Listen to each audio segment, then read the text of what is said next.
What's going on, y'all? It's your boy No Credit, and I'm back again with another one. I need you guys to do me a favor, hit that like button, hit that subscribe button, hit that notification icon for more videos like this. That being said, let's get into it. The arrogance of Jaron Ennis could be his downfall. Jaron Boots Ennis has an arrogance to him that's out of this world. It kind of reminds me of Gervonta Davis. It's the same shit. Both guys got that arrogance to them where they believe they're better than what they really are because the public hyped them up. Now, listen to me. You guys know I love boxing. You guys know I study the sport.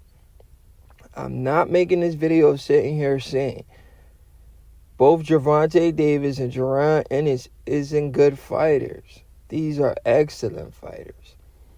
I'm talking about their arrogance. The arrogance that they bring to the sport of boxing is going to cost them. It literally almost cost Gervonta Davis his last fight. And also, I want to speak on the fact that what Gervonta Davis said one time in an interview, because Jaron Ennis believes the same bullshit.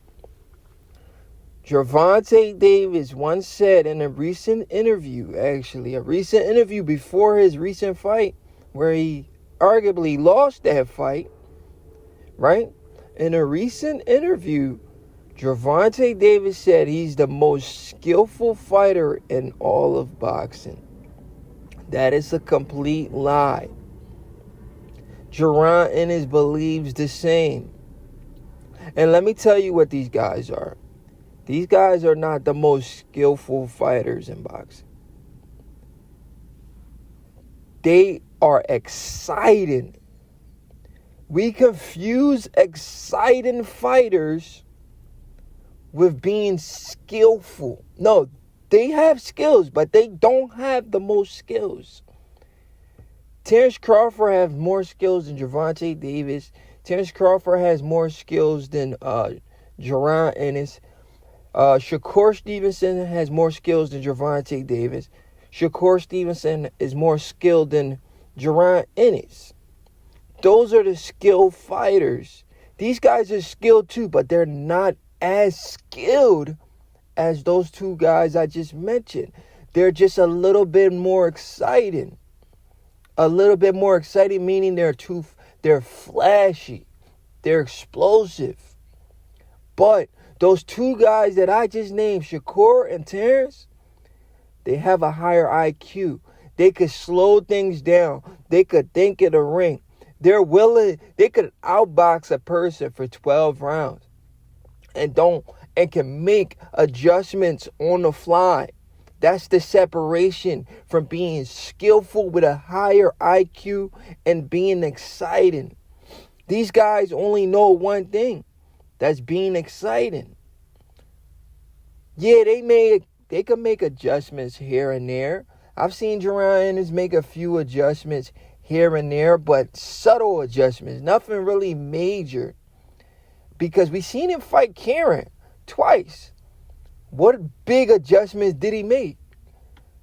In fact, the second fight, it looked a lot closer than the first fight.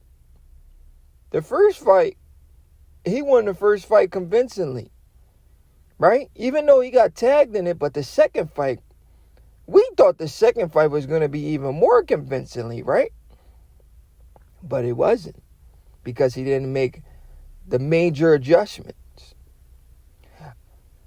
The point of this video is to tell you guys the arrogance of Jaron Ennis is going to cost him. Kind of similar to what happened with Gervonta Davis, man. These guys put themselves on a pedestal, and I'm going to get to all of that. And let me tell you what interviews. I'm not going to play the interviews, but I'm going to give you guys, maybe you guys can remember. I'm going to bring you back to some of these interviews where Jaron Ennis said some stuff that I was like, man, this guy, he thinks he's better than what he is.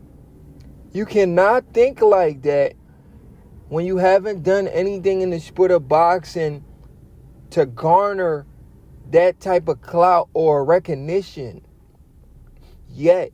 for you to be thinking like that. I understand it's okay to have the confidence in the world, but you need to humble yourself. Instead of saying you're the most skillful fighter in boxing, which you're not, you say I'm one of the most skillful fighters in boxing. Humility needs to come first, because pride comes before a fall. And Gervonta Davis and Jaron Ennis are two of the most prideful fighters in all of boxing. I've seen an interview from Jaron Ennis where the reporter tried to compare him to somebody that's done way more things than he can ever imagine he may never do in his career. And I say never because the dude's almost 30 years old. He's 28 years old, right? He's 28 years old. He's never been undisputed. He's trying to unify the division at 28 years old, right?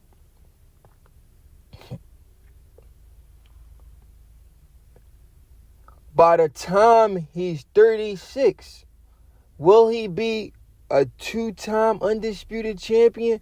Will he be a 4-division world champion? Because that's 8 more years. So in 8 years, let's just break this down for a second. In 8 years, he's still at welterweight. He's still at welterweight. He's 28 years old. He's still at welterweight. I want people to come back to reality for a second, because I'm going to make all of this make sense. He's 28 years old, right?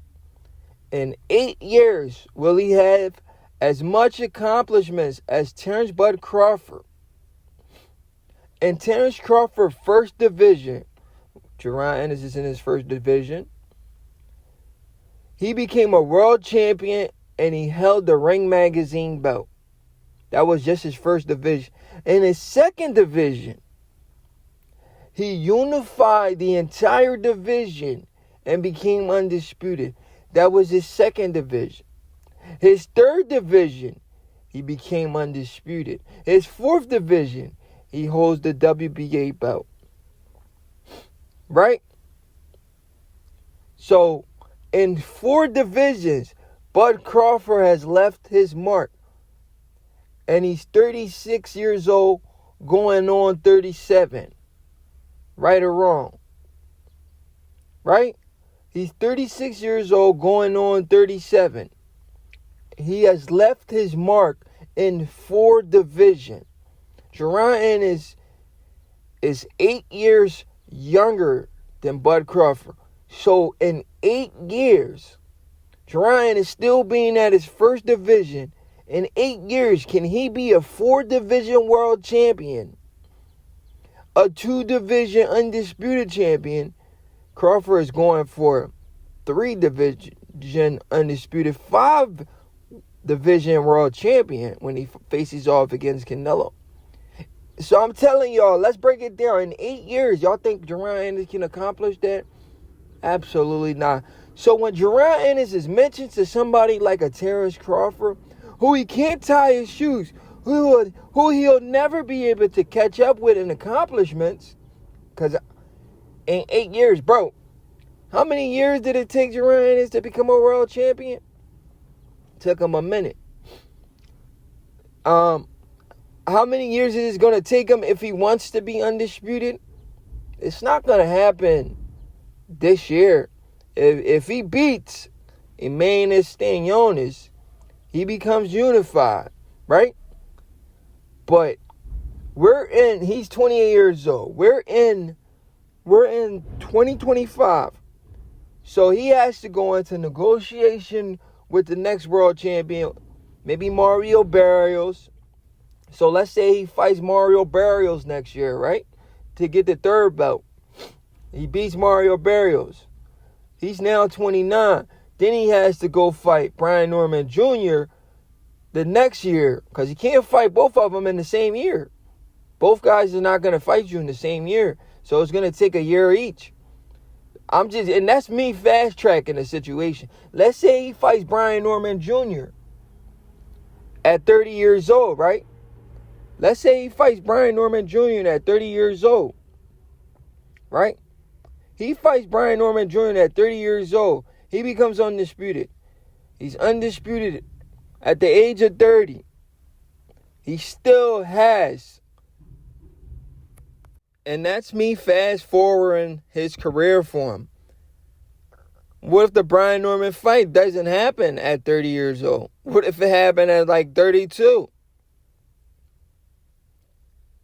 So let's say he becomes undisputed. If 30, then maybe 30. But if not 30, 32, he becomes undisputed at 32 years old. He's 28. He becomes undisputed because he still has to fight 2 more champions. He becomes undisputed at 30, 32. If he moves up to his second weight class, he'll already be in his 30s. Right? He still has 2 more divisions to go. He still has 2 more divisions to go. Do you guys understand what I'm saying? I'm saying this guy can't tie Terrence Crawford's shoes. Like, just sit down and think about it. He can't tie the man's shoes.